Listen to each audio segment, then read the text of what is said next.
பிரதமர் Datuk Seri Anwar இப்ராஹிமுக்கு எதிரான Tun doctor Mahathir Mohamad தொடர்ந்த 150 மில்லியன் ரிங்கிட் அவதூறு வழக்கின் விசாரணை அடுத்த ஆண்டு ஜனவரி மாதம் தொடர உள்ளது.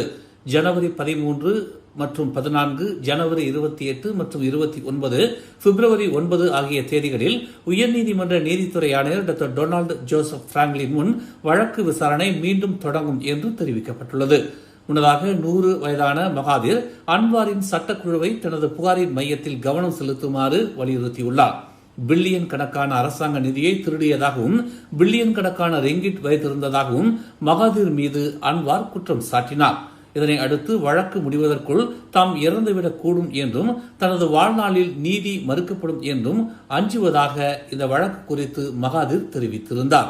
மேலும் செய்திகளை தெரிந்து கொள்ள தமிழ் மலர் இணையதளம், தமிழ் மலர் செயலி மற்றும் மலர் டிவி யூடியூப் சேனலை வலம் வாருங்கள்.